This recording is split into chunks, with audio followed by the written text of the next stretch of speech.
Hello there. Welcome back to Darlene's World.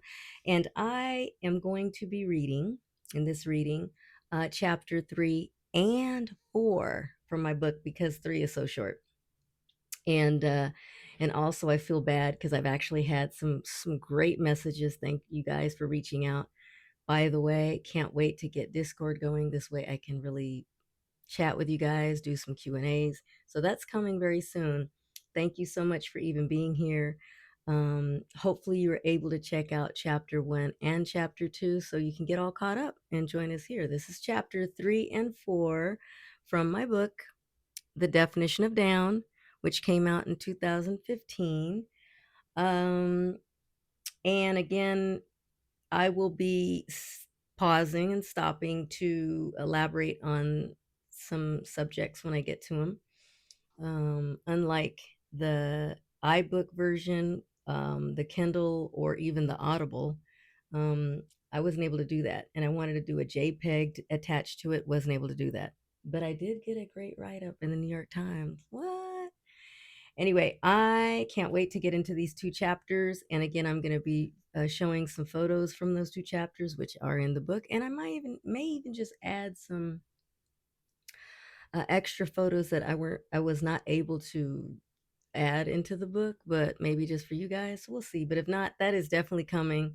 That's the whole special thing about this channel, being able to really share a lot of extra special things about myself with those that care about it. But anyway, get into it. Again, a quick apology ahead of time in case I get emotional at any point. Um, uh, we can fast forward that through that part. But anyway, just a little warning for that. And also, I don't think there's any trigger warnings in this, but you never know because Rosie's still in the picture in these chapters. So just FYI, um, in case I do speak about something, maybe I can add a disclaimer, ahead of the the um the video. So just FYI, if you weren't able to check out chapter 2. All right, so let's just get into it. Again, I'm going to keep it as organic as can be. So if I do have any mistakes, make any mistakes, I'm just going to keep going. Okay. All right. So here we go. Chapter 3, Escape to LA. I still lived with Rose. She was surviving off my child support, and there was no way she'd let me move out. But I was rarely home. I immersed myself in sports. I played softball, basketball, ran track.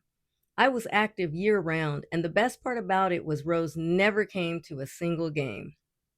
But now Pete, my papa, but Pete showed up, cheering me on while all the girls looked on admiringly. And he made sure to keep the boys in check. By junior high, I'd already developed, and long before anyone ever heard the phrase, baby got back, I had become locally famous for a little extra junk in my trunk. Boys used to come up behind me and pretend to be warming their hands off my ass like it was on fire or something. Ridiculous teenage boys. They weren't used to seeing Latinas with so much fullness and thick legs. When I played catcher, boys used to gather behind the plate and kind of like, whoop it up and be talking and making all kinds of noise back there. But now Pete, if he was there, which was most of the time, would give them that look and they'd ease off. Oh, I just loved it. I used to rock yellow dittos, and the tighter the better, with Hawaiian print bands that I'd custom make from a shop in Orange County. By the way, they had just started doing that. It was super cool. I mean, here we are now with all kinds of access to customize stuff. But back then, whoo, when I was able to go get a pair of Vans made with a Hawaiian print of material that I picked, it was incredible. Anyway, just FYI. I love those Vans. A Hawaiian print Vans that I had custom made from a shop in Orange County. Now today, asses, excuse my lingo, asses or butts like mine have been popularized, and women are doing crazy things to get that look. But back then, girls would stick their nose up at me and say, "Ooh, oh my God, ooh, like that ain't cute." So, in the words of Too Short, I decided to get in where I fit in. And I ventured out of my neighborhood and became an accidental tourist on R&B night at a nearby skating rink. Ooh, I used to love California skate. If anybody is from Riverside, ooh, back in those days in the 80s, California skate was the place. Anyway, I went on, I'll read about it, but I was just so excited when I got to this part. Here we go.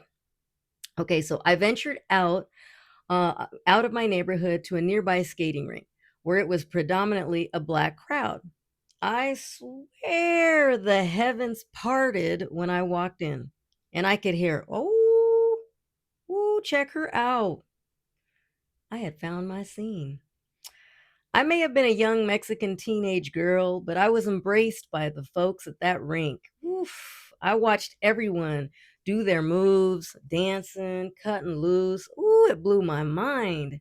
As soon as I hit the floor, all eyes turned toward me. And mind you, I've been doing this since a teenage. I would go by myself. So I remember on this particular night I went by myself. Oh my goodness, so much fun. So as soon as I hit the floor, all eyes turned toward me. I will never forget what was playing at that very moment. It was backwards skate time and Sky, that's the group Sky. You guys can look this up now, of course, to get the song. It's one of my favorites. It was Backward Skate Time and Sky, the group. Their song "Call Me" came over the speakers. Ooh, this young guy came with a jerry curl, wearing pleated pants and a mesh shirt. Yes, those mesh shirts, where you can kind of see through. Of course, now we're like, what? But it was pretty dang fly then. Fly. You see, I'm gonna use all the lingo from the 80s.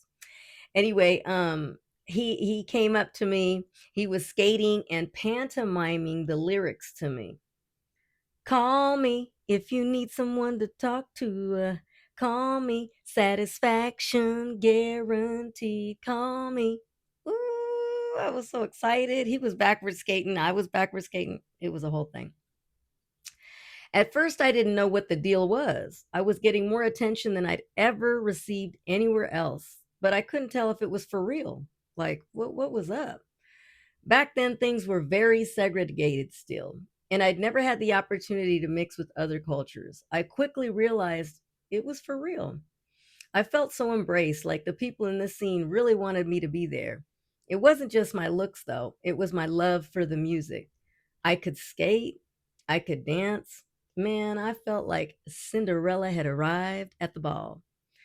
I started going there every week on that night, and right away I began dating outside my race. Can you believe this? That back then, it actually was a scandal at my school. Cholitas would come up to me and say, "Hey, we hear you're starting to go out with black guys. What's that like?" Early 80s, guys. I would tell them, "It's cool. I had boyfriends since I was 12 years old. Now, don't get it twisted. Those cutesy kind of boyfriends in late elementary, early junior high. My first boyfriend, real serious boyfriend, used to pick me up in his lowrider. It had hops. I know, is that crazy? He still lives there in that town. We won't say his name, but everybody from Corona knows who that is. um, yeah, it had hops on it. When I started dating black guys, we'd head straight to a lot of cool house parties. And that's when hip hop was really making its way all the way out in the West. Oof, I fell in love with everything about the b-boy scene, the colors of the clothing, that vibrancy, yes, the fashion, but mostly the moves. I learned how to up rock and pop lock right away. I learned ticking, and of course, back then we used to call a thing called freaking. I did to appease the older folks, though. I quickly learned how to do a mean cha cha. So if you don't know what that is, maybe one day I have to demonstrate. I think I have a video on my Instagram of me with yeah, Pretty Tony from up north. We went out to this club after one of Corey's shows and I'm cha-chaing with him. Oh, I just love to cha-cha. Anyway, so to appease the older folks, I learned how to cha-cha right away. I was into the entire scene, the whole scene. I had a graffiti artist actually. Oh gosh, I wish I had a camera back then. I had a graffiti artist come to my home and cover every inch of my bedroom. No joke. I, in my eyes, became a B girl. And I didn't realize it at the time, but this would be my ticket out. Before long, I would escape to LA. So there we go. Uh-oh, that's chapter 3. We're moving right on, guys. Chapter 4. B girl. Here we go. Now we're getting into some juicy stuff. Okay. Corona was about to get a seismic shift of cool in the form of 2 Puerto Rican cousins who moved from Brooklyn. And back then, guys, it was a huge big deal. In that small town, Corona, California, Riverside. Yeah. It's like, wait a second, what? They may have been the first Puerto Ricans that I believe I met. Um, so here we go. Um, Corona was about to get a seismic shift of cool in the form of 2 Puerto Rican cousins who moved from Brooklyn, New York, Nereda and Lourdes. As soon as they landed at my school, people were talking about them, doing that small town thing, because they're not familiar with them. But I went right up to both of them and said, "Hey, I like your style." And I'm checking out their clothes and everything. They were head to toe in flash dance cool. You know what I'm talking about back then in those days. They had the early Madonna sprinkled in it. They had the headbands, the off the shoulder sweatshirts, jeanie pants, and fingerless gloves. And boy, could they dance. We instantly formed a crew called the Heartbreakers. We started entering dance contests that took us to different cities. We were pretty serious about it, where we linked up with other dancers, and you could just feel the energy of this entire movement. There was such a buzz, and we were a part of it. I would hitch a ride to LA every chance I got to compete in the new scene. And one of the benefits of being Rose's daughter is that she didn't even care where I was or what I was doing or who I was with. I entered as many contests as possible, and one night in Pomona, California, when I was dancing with my crew in a big competition, one of the judges started flirting with me. My crew won the competition that night, and I left with the judge's number. His name was Ozrock. He had already made a name for himself in the breakdancing world. He was doing commercials already, and he was representing the true b-boy culture, especially to us, because, like I said, we weren't getting that much, maybe in LA at the time, but not in Corona, California. But anyway, yeah, so he represented real breakdancing to me. He was already doing commercials, and he was a true b-boy. He came from the East Coast, and he quickly became famous in LA for being one of the first to demonstrate windmills. You remember that. I mean, everybody was mind was blown when they started seeing, the more hardcore stuff. He was the first to demonstrate windmills and head spins, some of the more difficult moves. He was so gorgeous, a powerful, buff dancer of Cuban descent who preferred hitting the floor, yes, in Speedos. Sometimes, not all the time, but that was pretty wild. He was a pioneer of the scene, and I was awestruck. The Heartbreakers and I were so excited to get to meet this phenomenon in person. The fact he was a oh no, here we go. The fact that I went home with his number that night was very big deal in my crew. He was a rock star in the dance world, and when he came to my high school to pick me up for our first date, it was like a scene out of the Breaking movie. He was dressed in a polo shirt and sweatpants. Wait, where's that? Oh, a polo shirt and sweatpants, and his ubiquitous headband. Oh, he'd wear that all the time. It was pretty dang cool. People gathered around his car to meet him. Oh, I swear, like it looked like a movie scene when he rolled up. People gathered around his car to meet him, and he loved putting on a show for a crowd. He danced for anyone. Even when we were driving through town, no joke, this happened several times. We'd hit a red light, and he'd jump out of the car, climb on top of the roof, and start doing windmills, spinning like a crazy top on his back, on his head. He was so fast, people would start to honk, but not because they wanted him to move his car, but in support of his performance. It was pretty dang exciting. The first thing he asked me when we started dating was, "Hey, have you been to the Radiotron?"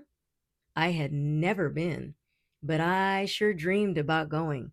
It was at the time the mecca for the dance scene, and everyone talked about it. It became nationally famous because it's where they shot the two Breakin' movies. Hold on, I lost my place. It was where they shot the two Breakin' movies. It was a youth center in the MacArthur Park area of LA, and it transformed into an all ages dance club at night. Radiotron had its roots in an underground club called Radio that had formed in 1980 before shutting down.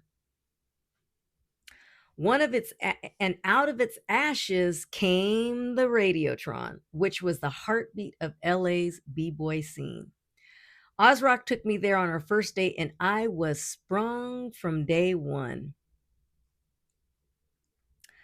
It was like walking onto the set of Breakin' with the graffitied entrance and the music thumping. As I looked around, I saw people from every race and background, from young kids to dancers in their 20s.